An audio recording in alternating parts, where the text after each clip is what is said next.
Welcome back to another series of learning together. In today's series, we are going to discuss question answers of our beautiful topic, that is the lazy frog. And what we are having in this video, let us see one by one. The very first thing, we are going to see learning objectives of this poem. Secondly, we will learn some new spellings, some difficult words. Third, we will have vocabulary followed by question answers. And fifth, we will have some word building activities.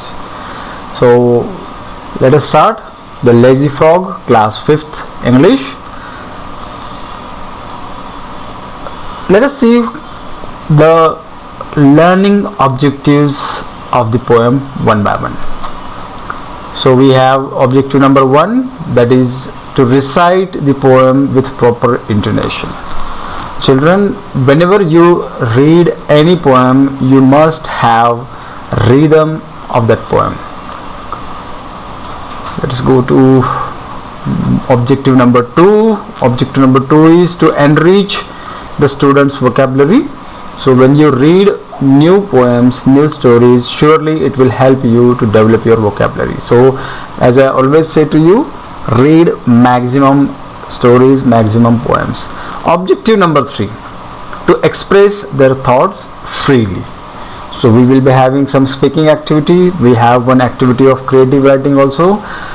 This kind of activity will surely help you to express your thoughts, and for that again you need lot of words, and that's why we have the objective, that is to enrich your vocabulary. Yes. And fourth one is to understand the importance of being on time. As in the poem we have seen, let us have all the objectives together. In the poem we have seen lazy frog. He is very lazy, and because of his such type of behavior, what kind of problems are faced by his friends, his relatives, that we will see. Moving to the first part, we have spellings, new words from the poem. So new words are lazy, chatting, holiday, lols, log, stroke, vain, hip, bother, bow, ashamed, and shirk. So whenever you are learning any new word, you are supposed to get their meanings, find out their synonyms and antonyms, and if possible learn to make sentences out of the word. So next part, we have vocabulary, in which we will learn meanings of these new words. So let us start one by one. Lol. Lol is to lie down easily. Fred is a very lazy frog who lolls all day upon a log. So he was not doing anything, he simply lolls all day upon the log. So what is log? Log is a trunk of tree that has been cut. As you can see in the picture which was given in the previous slide, it is a trunk of tree that has been cut. Shirk is to not do something you should do. If you have some responsibility, if you are not doing it, that means you shirk. Next is in vain, that is uselessly, without any purpose. Invest. Next we have prefer, that is like something better. When you have two choices, you prefer one of them. Hard of hearing is deaf, one who don't listen. Bow is to bend your head to show respect. When you meet your elders, you bow and try to show respect. Conveniently is comfortably, easily. without any hurdles. So these were the part of vocabulary. These words were the part of the vocabulary. You must get the meaning of these words, and once you get the meaning, it will be easy for you to form sentences. Moving to the next part, we have some questions and let us see the answers. What did the frog do all day? So if you go through the poem, you will come to know the frog keeps on resting on a log of wood the whole day. All day he lolls. Lolls means what? Lolls means have rest. To rest without, to lie around easily, lazily, without doing anything. So what did the frog do all day? The frog keeps on resting on a log of wood the whole day. Next, besides lazy, what other word can you think of to describe the frog? So describing words for the frog, and here a hint is given how he behaved with his mother when a lady frog walked by. Accordingly, you can give some describing words, adjectives for the frog. The frog, besides being lazy, is also rude and proud, as he don't listen to his mother and he is proud of himself. You can say, you can describe him with these words, rude and proud. Complete the sentences with reference to the poem. So again, you need to read the poem. When the frog's mother called him, he pretended to. When a lady frog hops by, he does not even. So if you read the poem, you will get the answer.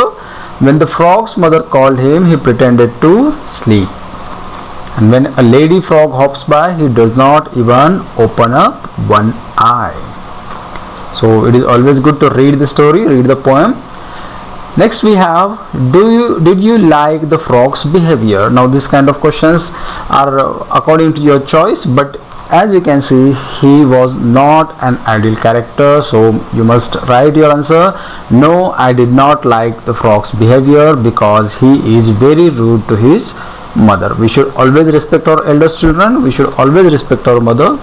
So as he was not doing it, so I don't like his behavior. Now this activity is for you. In this section, you are supposed to observe the picture, observe the story, and write down the answers of these questions. These are the hints, these are the questions for which you will write answers and you will describe the picture. So the questions are, who do you see in the picture? How do you think this frog is related to Fred? Is this frog old or young? What is she doing? Do you think she is happy or angry? And if so, why? And what will she be saying to Fred? So this part you are supposed to complete by your own and write a beautiful passage based on this picture. This is activity for you children. Moving to the next part. Now here we have a collection of some beautiful words, and using these words we will make some sentences. Refer to the poem and understand. The frog loved to laze and lie around all day. He did not like to do any work at all. So what he likes and what he didn't like, accordingly you can make your own sentences. Here I have given some examples. You can make changes according to your own choice. So write about the people you like, a game you play, a hobby, a habit you have. You may use the following clues. I love. So what you love. I like. What you like. You may be writing about your game. You may be writing about your hobby, food. I don't mind. You should have no problem in doing what kind of activity. I don't like to, what activity, what food you don't like, and I hate. So the answers could be, I love to play football. I like to read books. I don't mind doing my homework. You should never mind, or you can say I don't mind doing work of my family members in which you can help them. or you can say I don't mind doing kitchen work. I don't like to go for shopping. This is my personal opinion. I never like to go for shopping. I hate watching television. Yeah, this is also correct for me. I don't like watching TV. So accordingly, again you can make different types of sentences in which you can write about yourself. Next we have some more activities. Add one more matching word to each pair. One has been done for you. So in this activity we are going to learn some new words. Let us have one by one. Log, frog, dog. Shirk, work, jerk. Win, den, main. Preferring, hearing, clearing. Heap, keep, leap. Past, last, cast. Way, say, lay. Now if you observe these all words, you will understand that what kind of words are they? They are rhyming words. These are rhyming words, and whenever you need to make a poem, this type of words helps you a lot. So I hope the poem is much clear to you, and the question answers are clear to you. Revise these question answers, read your poem, and enjoy your lockdown. Thank you very much, children.